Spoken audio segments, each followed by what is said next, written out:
Bismillahirrahmanirrahim. Assalamualaikum warahmatullahi wabarakatuh. Waalaikumsalam warahmatullahi wabarakatuh. Alhamdulillahilladzi ahyana ba'dama amatana wa ilaihin nusyur. Asyhadu an la ilaha illallah wahdahu la syarika lah wa asyhadu anna sayyidana Muhammadan rahmatan lil alamin. Allahumma shalli wa sallim wa barik wa karim wa hadzal nabiyil karim sayyidina wa habibina wa syafi'ina wa qurrati a'yunina wa maulana Muhammad sallallahu alaihi wasallam. Bersyukur kita kepada Allah, Bapak Ibu jamaah subuh yang dimuliakan Allah. Pagi ini Allah kumpulkan kita di tempat yang baik bersama orang-orang yang baik dengan niat yang baik juga. Ada orang berkumpul dengan orang yang baik dengan niat yang baik tapi tempatnya tidak baik. Ada orang berada di tempat baik dengan niat yang baik tapi temannya waktu itu tidak baik. Alhamdulillah pagi ini tiga-tiganya kita dapat. Tempatnya baik, masjid, niatnya baik, duduk sejenak mendengarkan tausiah subuh bersama hamba-hamba Allah yang baik, teman-teman kita satu jamaah. Maka kita syukuri nikmat yang banyak ini dengan mengucapkan Alhamdulillahi Rabbil Alamin. Sekalipun tempatnya baik, temannya baik, niatnya baik, tidak akan bermakna perjumpaan itu kalau tidak diawali dengan sholawat kepada Rasulullah. Saking pentingnya sholawat kepada Nabi, seandainya ada orang dalam sholatnya dia tidak membaca sholawat, maka batallah sembahyangnya. Seandainya ada khatib dalam khutbah Jumat, khutbah pertama tidak menyebut sholawat, khutbah kedua khatib lupa juga bersolawat, maka batallah khutbah Jumat itu. Seandainya ada orang yang berdoa kepada Allah tidak diawali dengan sholawat kepada Rasulullah, maka doanya tergantung-gantung antara langit dan bumi. Begitulah agak-agaknya pentingnya sholawat kepada Rasulullah. Begitu juga kalau ada orang buat pengajian, buat majelis, ramai majelisnya, tapi majelis itu akan menjadi bangkai bau dan busuk. Nabi menyebutnya anta najifah. Kenapa majelis itu majelis anta najifah, majelis bangkai bau dan busuk? Karena tidak diawali majelis itu dengan sholawat kepada Rasulullah.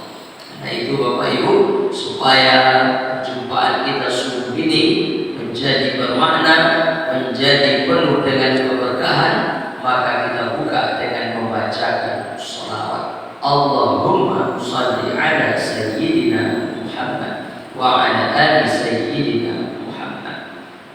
Kemudian supaya tambah berkah lagi, kita buka pula majelis kita pagi ini dengan sama-sama membacakan surat Al-Fatihah. Kenapa Al-Fatihah yang dibaca? Seharusnya kita mengkhatamkan Quran. Tak bisa khatam Quran, kita boleh baca Yasin. Kalau tak bisa juga baca Yasin, bacalah minimal Al-Fatihah. Begitu pendapat Imam Nawawi. Yang paling afdal mengkhatamkan Quran kata Imam Nawawi. Tak bisa untuk mengkhatamkan Quran, baca hatinya Quran. Surat Yasin 83 ayat. Tak juga sempat baca Yasin 83 ayat, maka bacalah Al-Fatihah 7 ayat. Al-Fatihah. A'udzubillahi minasyaitonir rajim. Bismillahirrahmanirrahim. Alhamdulillahirabbil alamin arrahmanir rahim maliki yaumiddin iyyaka na'budu wa iyyaka nasta'in ihdinas siratal mustaqim siratal ladzina an'amta 'alaihim ghairil maghdubi 'alaihim waladdallin amin. Kenapa Al-Fatihah yang kita baca? Jangan remehkan Al-Fatihah. Seandainya dalam sholat kita tidak membaca kabira walhamdulillahi katsira, sholat kita sah karena membaca iftitah sunat. Seandainya ada orang dalam sholat tidak membaca sepotong ayat Quran, sholatnya sah karena membaca sepotong ayat Quran hukumnya sunat. Tapi kalau ada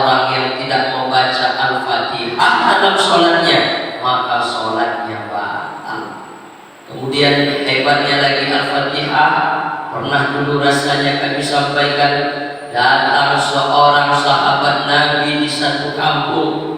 Kenapa dia disebut sahabat Nabi? Karena dia penuhi 3 syarat. Dia beriman pada Nabi, kemudian dia mati juga dalam keadaan beriman, dan ini yang paling penting, dia bersua dengan Rasulullah Sallallahu Alaihi Wasallam. Maka tidak boleh satu orang pun jamaah Masjid Syekh Syahul Habib mengaku sahabat Nabi. Kita ini siapa? Kita ini umat Nabi. Jangan nanti gara-gara bapak pernah dapat mimpi, rasa-rasa jumpa Nabi dalam mimpi, kemudian paginya langsung ngaku rupanya aku di satu di antara sahabat Nabi. Tidak. Kita beriman pada Nabi betul. Insya Allah kita mati nanti dalam keadaan beriman kepada Rasulullah ya. Tapi syarat ini tak bisa kita penuhi. Apa dia? Bersua dengan Rasulullah. Maksudnya apa tuh Pak Ustaz? Bersua secara zahir, bukan secara batin. Kalau bersua secara batin, insya Allah mudah-mudahan kita sampai pada makom itu. Tapi bersua secara zahir tentu kita tidak. Sekalipun kita tidak bersua secara zahir bersama Nabi, jangan berkecil hati bapak-bapak, saudara-saudara jamaah Jumat, karena Nabi pernah bersabda, besok di hari kiamat akan ada satu telaga, kata Nabi, mata air. Telaga itu tentulah Allah yang menciptakan, tapi dihadiahkan oleh Allah kepada Rasulullah Sallallahu Alaihi Wasallam. Nama telaga itu Al-Kausar. Siapa nanti yang minum dari telaga itu, kata Nabi, sekali air dia teguh, selamanya tak akan kehausan. Orang-orang yang mendengar Nabi berkalam waktu itu, apa kata mereka? Kamikah orangnya nanti ya Rasulullah? Kata Nabi, yang akan minum itu ikhwani. Kamikah orangnya ya Rasulullah? Lah, antum ashabi, kata Nabi. Kalian sahabat, kalian dapat juga nanti keistimewaan yang lain. Kalian sahabatku yang akan minum dari telaga itu nanti sekali dia teguh airnya selama-lamanya tak akan kehausan. Yang akan minum ikhwani. Siapa ikhwani itu? Amanubi walam yarawni. Orang yang tak pernah bersua Nabi, orang yang tak pernah menengok Nabi, orang yang tidak pernah memandang Nabi, tapi mereka tetap percaya kepadaku. Mereka tak bersua aku, kata Nabi. Mereka tidak hidup sesama denganku. Mereka tidak pernah menengok wajahku. Amanubi. Tapi beliau, mereka itu tetap percaya kepadaku. Siapa dia? Kitalah jamaah Masjid Syekh Syahul Habib dan siapapun orang-orang beriman hari ini. Kita tidak bersua Nabi, kita tidak menengok Nabi, tapi kita tetap percaya kepada Nabi. Amanubi walam yarawni. Besok akan minum dari telaga Rasulullah yang bernama Al-Kausar. Sekali diteguh airnya tak akan kehausan untuk selama-lamanya. Mudah-mudahan kita dapat minum nanti di sana. Amin ya rabbal alamin. Bapak-bapak, ibu-ibu, saudara-saudari jamaah salat subuh yang dimuliakan Allah Subhanahu wa taala. Kita tidak lama-lama mengaji. Kalau sanggup kita bertahan sampai waktu syuruk, kita lanjutkan. Tapi kalau kita tidak sanggup bertahan, tak apa-apa. Kita tausiah singkat saja. Yang pasti acara inti pagi ini adalah sarapan pagi. Jadi jangan pulang dulu, karena acara inti kita nanti sarapan pagi bersama. Sekalipun saya tidak ikut bergabung bersama bapak-bapak agak-agak, kita tengoklah nanti kondisi dulu ya. Karena pagi ini kami juga ada jadwal, kalau memungkinkan kita bersama, kalau tidak seperti biasa. Bapak Ibu jamaah subuh yang dimuliakan Allah Subhanahu wa taala. Masuklah beberapa pekan terakhir ini chat dari jamaah. Kebetulan yang chat itu ibu-ibu, karena sering bertemu ibu-ibu maka masuk chatnya. Bukan 1, 2, 3 orang. Apa yang mereka sampaikan, Pak Ustaz? Kami hadir ke masjid ini isinya adalah menjadi perempuan salihah. Kami datang pula pengajian ke masjid sana, datang Ustaz yang berceramah, judulnya adalah menjadi istri salihah. Datang pula kami ke masjid itu pengajian, datang pula Ustaz berceramah. Ustaz itu pun menyampaikan tentang menjadi istri Pertanyaan kami Pak Ustadz, pernah nggak bapak-bapak mendapatkan materi menjadi suami yang soleh? Teman-teman juga saya membaca. Iya juga ya. Karena kalau kita banding-bandingkan hari ini Bapak Ibu, durasi waktu yang diterima oleh Bapak dan Ibu pengajian Pak Umi dan lain, ibu-ibu ini pengajiannya minimal 4 kali sepekan. Sekalipun di perumahan dia cuma sekali, tapi nanti dia ngaji di perumahan satu ngaji dia satu ngaji. Ada ibu-ibu di Batam nih Pak, ya memang nggak ada lagi, belum punya anak kecil, udah bebas lah anak dalam satu saat ini ngajinya 7 kali dalam sepekan. Berapa? Berarti sekali sehari, begitu agak-agaknya ya. Nah, mereka sudah begitu sering dijejali dengan materi, dengan penyampaian tausiah menjadi istri yang solihah. Kalau ada ibu ngaji 7 kali sepekan, sudah begitu sering menerima bagaimana menjadi istri yang solihah, enggak juga solihah. Itu memang Allah belum berkenan membalikkan hatinya. Doakan saja, mudah-mudahan ada satu titik nanti insya Allah benar-benar paham dengan kaji itu dan benar-benar menjadi istri yang solihah. Cuma bicara tadi, apakah bapak-bapak juga mendapatkan materi menjadi suami yang soleh? Saya ingat bapak-bapak itu kapan dapat ceramah ya? Yang subuh ada, atau di tempat lain pengajian habis maghrib ada. Tapi yang paling banyak apa? Alhamdulillah di Syamsul Hamid subuh ada pengajian, malam ada pengajian. Di tempat lain bapak-bapak dapat pengajian cuma 15 menit dalam sepekan. Kapan itu? Sholat Jumat. Itu pun kalau bapak itu banyak bapak-bapak tanya guru kita Ustaz Salon, kita berapi-api di atas mimbar bapak itu berair-air pula di bawah tidur, nggak pula dapat menyimpan yang 15 menit itu. Nah, maka membaca bukan request ya, tapi mungkin keluh kesah hati dari istri-istri tadi, maka pagi ini tertarik juga kami ingin membahas tentang 5 poin kewajiban suami dalam rumah tangga. Kira-kira bapak-bapak setuju tak itu materinya pagi ini? Setuju ya, kalau tidak setuju kita ganti. Kalau setuju kita lanjutkan. Ibu-ibu sudah banyak menerima berapa? Ada ustaz yang menyebut 6 poin menjadi istri yang solihah, ada yang menyebut 7 poin menjadi istri solihah, tapi paling minimal 3 poin menjadi istri yang solihah. Itu lain waktu dan kesempatan. Satu di antara 3 itu, ini contoh kecil saja. Satu di antara yang 3 itu, siapa istri yang solihah? Istri yang mengingatkan suaminya untuk berbakti kepada orang tuanya. Berbakti sama orang tua siapa? Bukan orang tua bibi itu, orang tua suami itu sendiri. Tapi ingat, suami yang baik tadi maknya cuma satu, ayatnya cuma satu.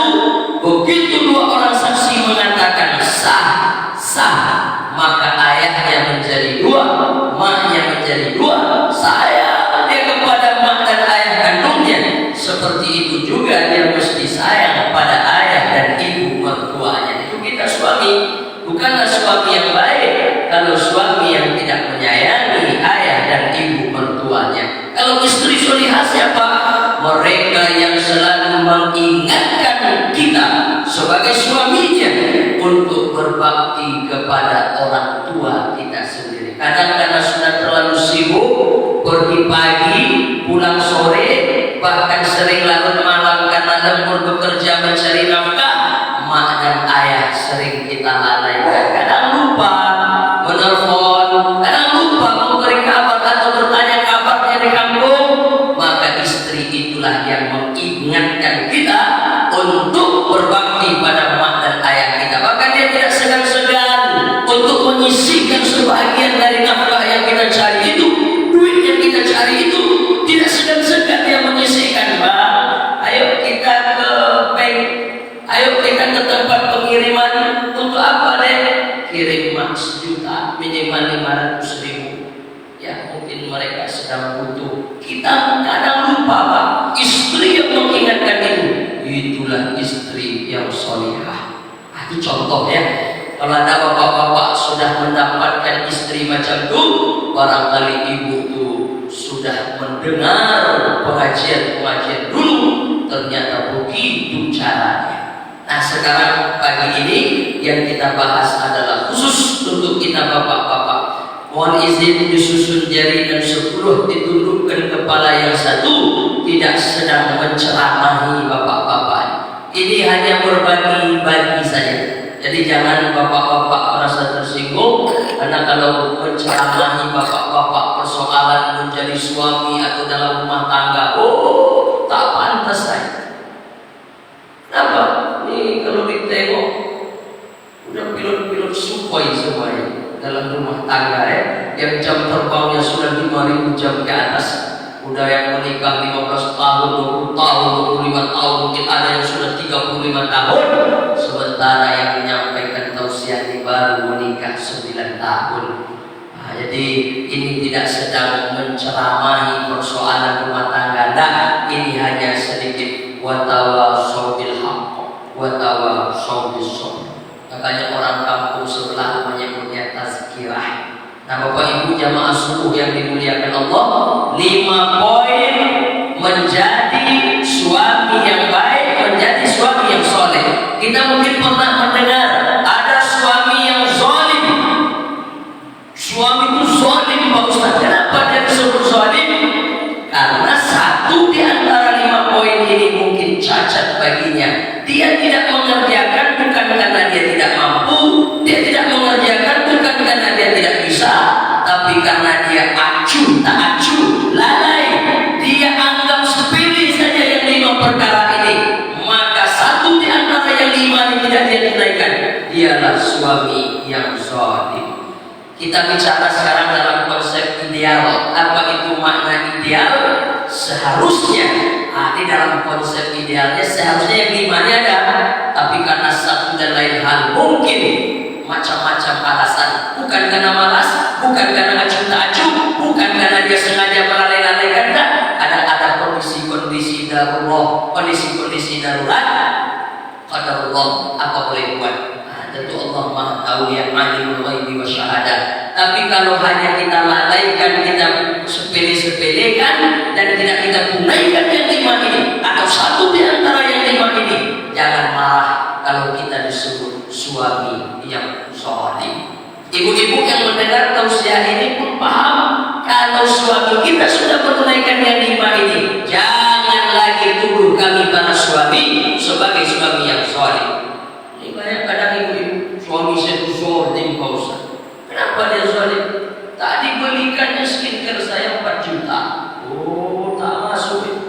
Sekalipun nanti ada pada bab terakhir masalah perhatian, tapi tak juga sampai yang macam itu. Ini skincare sampai 4 juta. Ya kalau ada duit alhamdulillah, kalau tak ada jangan dipaksakan. Masih banyak lagi bedak-bedak yang minimal pakai itu pipa nomor 4 2.500 cuma di pasar kaget. Itu contohnya. Dan kalau sampai 4 juta mau kemana? Mau casting film atau mau syuting kah? Nah, mari kita cek satu-satu. Mudah-mudahan cukup waktu. Yang pertama, apa kewajiban suami dalam rumah tangga itu? Disusun oleh ulama dalam beberapa kitab, disari dari hadis-hadis sahih. Yang pertama, tentu kewajiban suami dalam rumah tangga adalah memberikan makan. Yakin saya, bapak-bapak yang hadir ini sudah memberikan makan untuk istri dan anak-anaknya. Betul Pak? Gampang tuh Pak Ustaz. Belum lagi dulu saya menikah sama dia, makan sudah biasa. Entah berapa kali saya traktir dia mie ayam dulu Pak Ustaz. Bukan masalah makan itu Pak. Yang dimaksud makan di sini apa? Makan dari yang halal. Kewajiban suami dalam rumah tangga, wajib bagi dia memberikan istrinya, anak-anaknya makan dari yang halal saja. Makanya dapat harus benar-benar kita pastikan, Pak. Jangan duit yang kita bawa pulang itu tercampur oleh, jangankan yang haram, yang syubhat saja tolong kita hati-hatikan. Bukankah dalam agama ini syubhat itu lebih afdal untuk ditinggalkan? Apalagi yang haram. Memang yang kita bawa pulang duit, tapi duit itu dibelikan istri kita minang raya 10 kilo, kemudian minang raya tadi dimasak di tanah menjadi nasi disuapkan kepada anak, atau dia sendiri yang makan, masuk ke lambungnya, masuk ke lambung anak kita berubah menjadi darah dipompa oleh jantung sampai ke otak, buntu otak anak kita. Tak menerima kebenaran istri kita, tertutup pintu kalbunya. Kenapa? Karena disuapkan kepada mereka yang haram.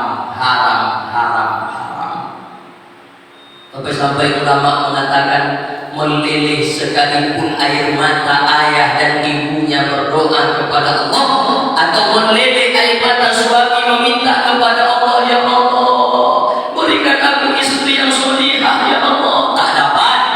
Berikan aku anak yang soleh-solihah, ya Allah, tak bisa. Kenapa? Karena yang kita suapkan kepada mereka, anak dan istri kita itu sesuatu yang haram, tertutup otaknya, terkunci pintu hatinya. Hati-hati. Makanya sebelum kita marah kepada mereka, sebelum kita mengamuk kepada istri dan anak-anak kita, kenapa kalian begini? Kenapa kalian tak mengikuti kata-kataku? Kenapa kalian tak mau ajak dalam? Macam-macam. Jangan marah dulu, Pak. Cek dulu.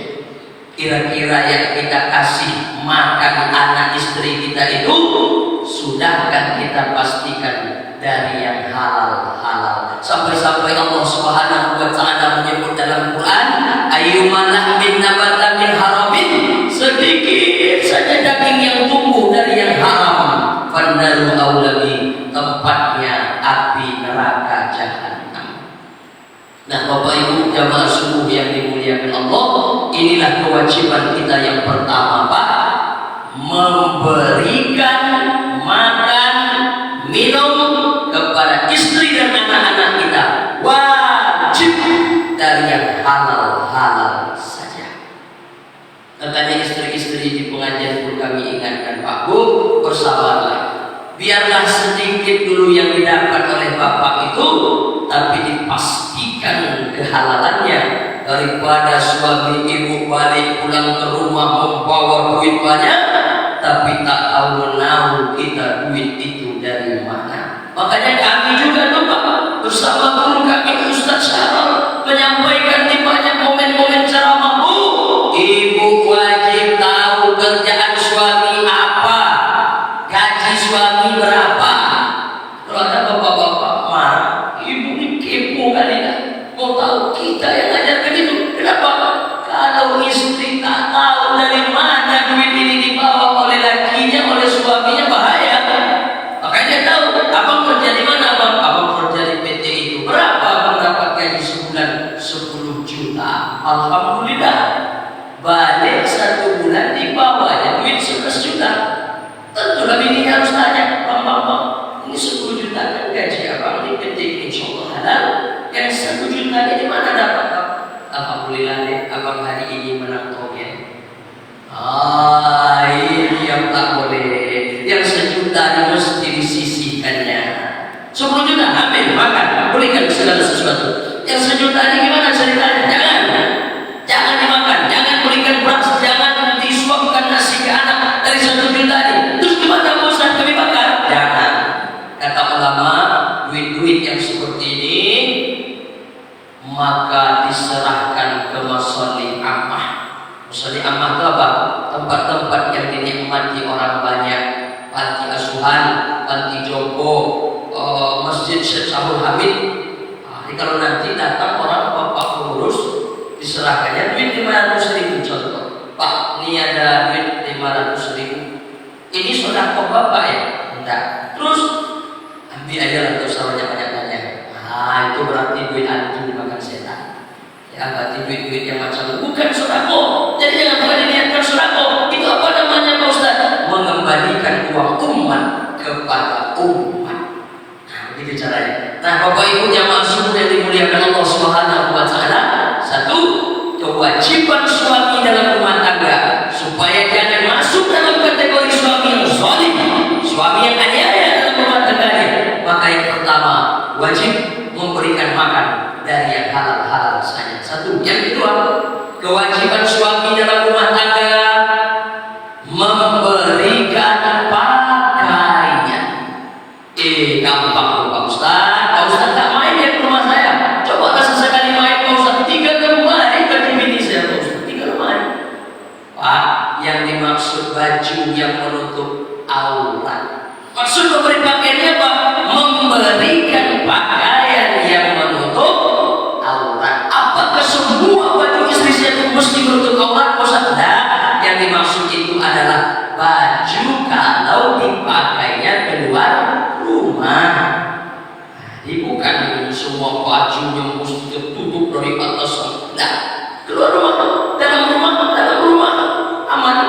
Tak ada apa-apa selagi dalam rumah itu tidak ada yang mesti kita jaga. Yang di rumah cuma ada bapak, ibu, anak-anak.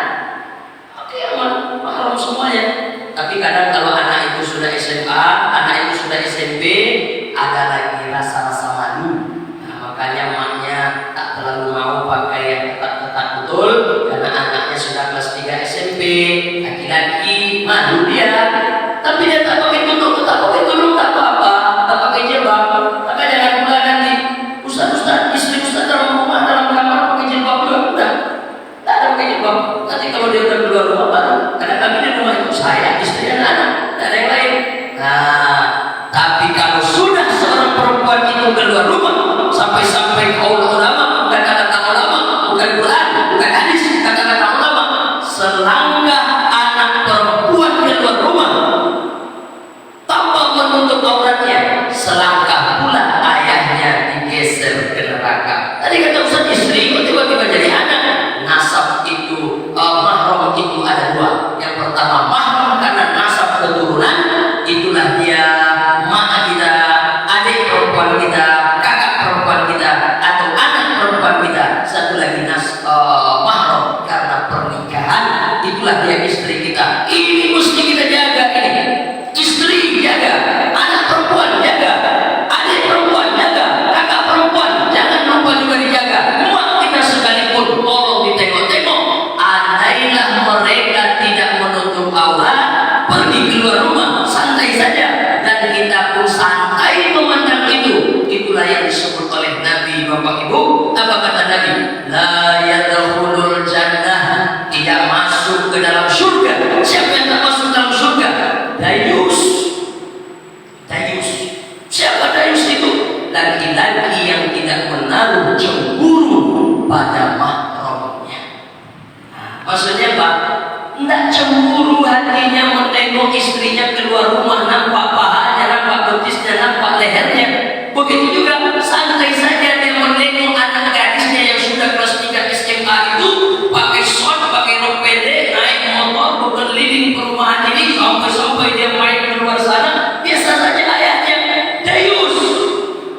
Atau kita sebagai abang, adik perempuan kita, biasa saja kita menengok dia memakai baju ketat, rok pendek, atau kakak kita, atau mak kita sekalipun. Seandainya ada laki-laki yang seperti ini, kata Nabi, menengok istrinya buka aurat, biasa saja dia. Menengok anak perempuan yang sudah gadis membuka aurat, biasa saja kita sebagai ayah. Menengok kakak perempuan kita, adik perempuan kita, atau mak kita, tak ada bergetar dalam kalbu kita ketika mereka menampakkan perhiasannya, menampakkan auratnya. La yadkhulul jannah dayus. Itulah dayus. Laki-laki itu tidak akan masuk dalam surga, kata Nabi, karena tidak ada cemburu dalam hatinya. Nah, ini kewajiban yang kedua, Bapak Ibu, dalam rumah tangga. Sebagai suami wajib memberikan pakaian yang menutup aurat. Jangan segan-segan, Pak. Kita agak tegas, tidak ya dengan kerasnya. Kita agak tegas masalah ini sedikit boleh. Bu, kemana jauh? Mau keluar sebentar, Pak, membeli royco. Ditolong jilbab. Ini kenapa ibu kita? Sebentar aja, berlari aja sebentar. Bu, Bapak tidak mau nanti tidak bergeser kaki seorang suami di hari kiamat sebelum dia mempertanggungjawabkan keluarganya. Keluarga itu siapa? Istri dan anak-anaknya. Memang tidak disebut di situ adik perempuan atau apa, enggak, istri dan anak-anak. Tapi tentu keluarga kita juga tak sampai hati untuk tidak kita ingatkan. Istri dipertanggungjawabkan, anak-anak dipertanggungjawabkan. Yang mempertanggungjawabkan siapa? Ar-rijalu qawwamuna 'alan nisa. Itulah makanya laki-laki dilebihkan di atas perempuan karena dia menjadi pemimpin. Kita yang akan ditanya, Pak, ibu-ibu istri kita itu aman dia? Tak ada istri ditanya tentang suaminya, tentang anak-anaknya, tak ada. Sampai-sampai mungkin pernah kita mendengar sebenarnya yang paling utama mendidik anak itu siapa? Suami kita. Tapi karena kita sibuk mencari nafkah, bagi tugas tolong kepada istri untuk mendidiknya. Itulah makanya kita kasih itu istri fasilitas, kasih itu istri kesehatan, kasih itu istri. Supaya apa? Supaya beban pendidikan yang seharusnya ada pada kita tadi ditolong oleh ibu di rumah. Itu sebenarnya. Makanya jangan heran kalau pernah dulu Ustaz menyebut sebenarnya kalau dikaji-kaji yang mengurus rumah tangga itu suami yang begini. Ya benar. Tapi tentu tidak semuanya juga macam itu. Terus kalau begitu ibu ngapain kerjaannya? Nah, sebenarnya begitu banyak beban bagi kita ini, Pak. Maka tidak sepele kita menjadi laki-laki ini, tidak sepele kita menjadi suami ini, dan kita pun diikat dengan 5 poin kewajiban di dalamnya. Yang pertama, memberikan makanan yang halal. Yang kedua, memberikan pakaian yang menutup aurat. Nah, ini yang ketiga, memberikan tempat tinggal yang aman dan nyaman. Tempat tinggal, semua kita memberikan istri kita, anak kita tempat tinggal, tapi ternyata kata ulama wajib untuk kita tanya, Pak, apakah di situ nyaman dan aman? Masalah aman mungkin kita tahu, tapi masalah nyaman tanya istri kita, ibu nyaman nggak tinggal di sini? Nyaman, Bapak. Alhamdulillah. Tidak disebut di situ mesti rumah pribadi, mesti rumahnya macam ini, macam itu, bertingkat, keramik sampai memanjat ke dinding. Tidak. Yang dimaksud adalah suami bertanggung jawab memberikan kepada istrinya dan anak-anaknya. Kalau hujan tidak kehujanan, kalau panas tidak kepanasan, wajib bagi seorang suami memberikan tempat tinggal. 1, makanan yang halal. 2, pakaian yang menutup aurat. 3, memberikan tempat tinggal. Kalau hujan tidak kehujanan, panas tidak kepanasan, dan tanya aman dan nyaman. Wajib bagi kita. Nah, kemudian yang keempat, kita tak lama-lama, sebentar lagi kita selesai. Nah, kemudian yang keempat, apa kewajiban suami dalam rumah tangga? Yang keempat, kewajiban kita adalah memberikan pendidikan. Sebenarnya kewajiban kita lah mendengarkan bacaan Al-Fatihah istri itu kewajiban siapa? Kewajiban kita. Bu, coba baca Al-Fatihah. Macam mana ibu membaca Al-Fatihah dalam sholat? Macam mana? Coba baca. Bismillahirrahmanirrahim. Tak macam itu yang Papa dengar Ustaz Syahrul membaca. Ha ujungnya itu kecil. Bismillahirrahmanirrahim. Kecil tuh. Siapa itu yang mendidik? Siapa itu yang mengajarkan? Siapa itu yang membina? Kewajiban kita para suami. Bu, coba berlutut dulu. Berlutut. Itu ayatnya kok tak sampai ke siku. Kewajiban kita yang mengajarkannya sampai bagaimana cara berlutut yang benar dan lain-lainnya. Tapi karena kita sibuk, karena kita mencari duit, mencari nafkah untuk makan minum, untuk sekolah anak, maka kadang tak ada waktu bagi kita mendidik istri kita itu, Pak. Kalau tak ada waktu di mana? Maka suruhlah datang ke Syekh Sahul Hamid setiap Sabtu kedua sore. Kok Sabtu kedua sore, Pak Ustaz? Karena saya ngajar ibu-ibu di sini. Suruh datang pengajian, suruh pula datang. Ngajilah dengan Ustaz Sahul Hamid, dengan Ustaz itu. Kalau kapan perlu, Pak, Bapak lagi kosong waktu, antar ke ibu ngaji di mana? Tengok siapa yang isi ngaji. Di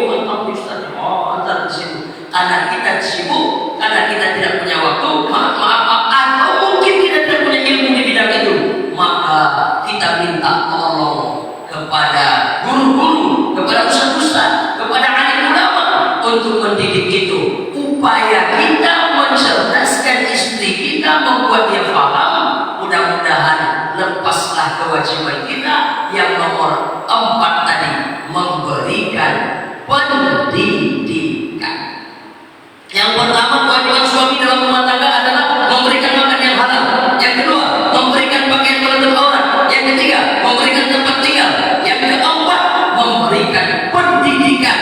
Yang kelima, kewajiban suami dalam rumah tangga memberikan perhatian. Bukanlah suami yang baik, bukanlah suami yang soleh, sekalipun zikirnya panjang, sholawatnya merdu, sholat malamnya sampai puluhan rakaat, sholat witir kalau dia tidak bisa nanti agak-agaknya bangun, dikejar-kejarkannya witir sebelum isya, boleh witir sebelum isya, setelah isya qazah boleh. Begitulah amalan sahabat Nabi Abu Bakar Siddiq. Abu Bakar Siddiq kalau sholat witir itu habis sholat isya, karena dia khawatir jangan-jangan aku tak bangun nanti dini hari malam, sepertiga akhir malam. Kalau terlewat tahajud, alhamdulillah witir tak lewat. Nanti kalau dia bangun gimana? Apakah mesti witir lagi dia? Tidak usah. La witroni fi lailatin, tak ada witir 2 kali dalam satu malam. Ya sudah, sholat yang lain saja. Tapi kalau tak sempat, boleh tutup sholat dengan witir. Nah, sholatnya banyak, puasa sunat Senin Kamis tak lupa. Pokoknya bapak ini abid, ahli ibadah. Namun dia tidak memperhatikan istrinya, cuek saja dia, nyantai saja dia. Mau sakit-sakit lah, mau kurus-kurus lah, mau bumuk yang maaf ya, karena bumuk kalau udah terlalu berlebih bahaya juga ya. Nah, pokoknya tak mau berserah, yang penting kamu hidup aja udah. Atau jangan-jangan dipindah mau mati-mati. Nah, ada sedikit pun perhatiannya. Bukan suami yang baik, bukan suami yang soleh. Sekalipun yang tadi ingat, yang kadang menggelincirkan kita itu Pak, bukan batu besar, tapi kerikil kecil yang kita lalai padanya. Bukankah Nabi begitu diceritakan padanya, ya Rasulullah, ini perempuan ini ahli ibadah, ya Rasulullah, sebutkan oleh sahabat, dia begini. Menurut engkau dia tempatnya di surga yang mana ya Rasulullah? Boro-boro tempatnya di surga, kata Nabi, ini perempuan tempatnya di neraka. Loh, kok tempatnya di neraka ya Rasulullah? Keluarlah ucapan Nabi, la yadkhulul jannah. Ini perempuan tidak masuk dalam surga. Kenapa? Qatilur rahim. Karena dia suka memutuskan tadi silaturahim. Mungkin amalnya yang banyak hebat, mungkin amalnya yang lain itu luar biasa, tapi karena ada satu kerikil kecil yang menggelincirkan dia, Nabi mengatakan la yadkhulul jannah, karena dia suka memutuskan tadi silaturahim. Ada juga ahli ibadah meninggal, dicucukkan oleh Nabi di kuburnya pelepah kurma ini berzikir, mudah-mudahan zikirnya menolong orang dalam kubur ini. Tapi yang dalam kubur ini ahli ibadah ya Rasulullah, ya. Tapi ada satu dosa yang dia lakukan, itu yang membuat dia disiksa oleh malaikat. Orang yang ini setiap kali buang air kecil, buang air besar, dia tidak istinja dan tidak mensucikan dirinya. Kemudian orang yang satu ini kata Nabi, dia namimah. Apa itu namimah? Membawa-bawa cakap orang. Namimah kadang memang benar yang dibawa, didengarnya, dibawa-bawa akhirnya berkelahi orang karena cakapnya tadi. Didengarnya cakap si A, cakap si A disampaikannya ke si C, berkelahilah si A dengan si C di pasar kaget gara-gara si B ini. Itu namanya namimah. Alhamdulillah, itu saja dosanya. Padahal yang lain banyak amal solehnya. Begitu juga agak-agaknya. Jangan merasa bangga. Sholat subuh rajin, kesenjauh hamid, zikirnya panjang, sholatnya hebat. Tapi kalau kita kasar kepada istri kita, maknanya apa? Kita tidak memperhatikannya. Perhatian pada dua, zahir dan batinnya. Perhatian zahir apa? Maaf, kering wajah. Tanyalah, Bu, kenapa wajah ibu pucat kering apa? Dah habis 3 hari ini berdakwah. Belikanlah, tanya. Kenapa bibirnya itu pucat? Rupanya lipstiknya hilang. Habis. Begitu agak-agak. Kenapa badannya mulus? Rupanya dia sedang tak selera makan dan bukan ini. Nah, sampai ke situ perhatian kita. Kalau yang 5 ini kita tunaikan dengan baik, berikan makanan yang halal, berikan pakaian menutup aurat, berikan mereka tempat tinggal, berikan mereka pendidikan, berikan mereka perhatian. Selesai. Habis Pak, kewajiban kita sudah selesai. Besok insya Allah tak ada lagi kita dituntut oleh Allah di hari kiamat. Kau sudah kasih pakaian untuk aurat, sudah ya Allah. Sudah kau kasih makanan yang halal, sudah ya Allah. Sudah kau beri mereka pendidikan, sudah ya Allah. Sudah kau kasih mereka tempat tinggal, sudah ya Allah. Sudah kau kasih mereka perhatian, sudah ya Allah. Adapun Pak, maaf, udah kita berikan yang 5 ini dengan baik, tetap juga mereka lagi macam setan, macam hantu. Nah itu terserah. Jelas ya? Kita juga tak membebani diri kita. La yukallifullahu nafsan illa wus'aha. Allah membebani kita sesuai dengan kesanggupan kita. Kan banyak juga itu. Udah diantarnya anaknya berpondok ini, lari dia tengah malam. Diantarnya pula anaknya ke sekolah ini, karena sekolahnya baik, agamanya ini. Oh tak benar juga dia pakai lari dia dengan gurunya. Pokoknya kita sudah berusaha. Dan juga atau istri kita sudah saya antar dia ke taklim ini Pak Ustaz, karena saya tak sempat, saya sudah tutup auratnya Pak Ustaz. Sudah saya juga berikan perhatian pada dia Pak Ustaz. Yang saya bawa pulang pun yang halal-halal Pak Ustaz, tetap juga dia macam itu. Qadarullah, serahkan kepada Allah. Tapi kalau yang 5 cacat bagi kita, bapak-bapak, para suami, nah itu berkeluh kesah pula kita. Mengapa anak saya macam ini Pak Ustaz? Mengapa ini saya tidak mengikut aturan? Tengok dulu, bagaimana dengan makanannya? Bagaimana dengan pakaian yang kita berikan? Bagaimana? Macam-macam. Nah, bapak-bapak, saudara-saudaraku, para suami yang dimuliakan Allah Subhanahu wa Ta'ala, nah itulah yang dapat kita sampaikan pada subuh ini, agak-agaknya menjadi renungan bagi kita. Kalau para istri sering mendapatkan materi menjadi istri yang solihah, rupanya inilah 5 poin, barulah seorang suami disebut sebagai suami yang soleh, suami yang baik, bukan suami yang zalim dalam rumah tangganya. Sebagai penutup, bab yang terakhir tadi Pak mengenai perhatian, salah satunya masuk di dalamnya tidak kasar kepada istri kita. Ini penting ya Pak ya. Kadang kita sudah kasar, tak boleh. Nabi kalau dia marah itu hanya tergambar dari wajahnya merah, telinganya merah. Nabi tidak mencaci maki. Nah, apalagi Nabi. Ini mohon maaf Pak. Makanya apa ayat yang sering ditulis dalam surat undangan? Wa min ayatihi an khalaqalakum min anfusikum azwaja. Rupanya ada ayat yang tidak berbaris. Selama ini kita tahu kalau menyebut ayat Quran itu ada ayatnya berbaris, berhuruf, berharokat. Betul. Rupanya ada ayat yang tidak berbaris, ada ayat yang tidak berharokat, ada ayat yang tidak berhuruf. Apa itu? An khalaqalakum min anfusikum azwaja.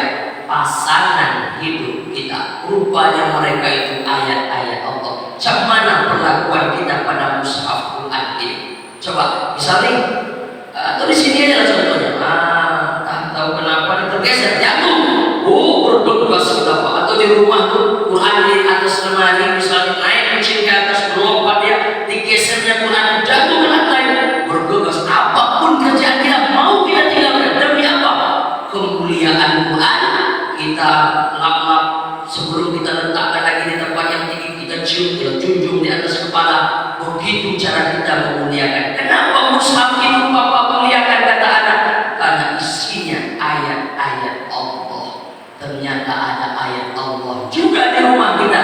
Bukan berhuruf, bukan berharokat, bukan berbaris. Siapa dia? Pasangan hidup kita. Andailah seorang istri tahu bahwa suaminya itu adalah ayat Allah, tak akan ada istri yang durhaka pada suaminya. Seandainya suami tahu kalau istrinya itu adalah ayat Allah, tidak akan ada satu orang pun suami yang KDRT dalam rumah tangganya, yang memukul istrinya, yang menginjak-injak dirinya. Tidak ada. Kenapa? Karena itu adalah ayat Allah. Mudah-mudahan kita ini semua menjadi suami-suami yang berlemah lembut kepada istri kita. Amin ya rabbal alamin. Itulah yang dapat disampaikan pada subuh ini. Mudah-mudahan bermanfaat. Sekali lagi mohon maaf bapak-bapak, ayah-ayahku semuanya, tidak sedang bermaksud menceramahi tentang persoalan rumah tangga. Tidak. bapak-bapak jauh lebih dulu merasakan asam garam kehidupan berumah tangga. Ini hanya semacam kaji, hanya semacam alarm, semacam pengingat bagi kita. Andai-andai kita terlupa, maka diingatkan pada subuh ini. Itu saja yang dapat disampaikan. Mohon maaf kalau ada salah dan silap atau kalimat-kalimat yang kurang berkenan di hati. Al-Fakir Abu Syahid Saniago. Jumpa lagi di lain kesempatan. Akhirul kalam. Billahi taufiq wal hidayah. Wassalamualaikum warahmatullahi wabarakatuh. Waalaikumsalam warahmatullahi wabarakatuh.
So.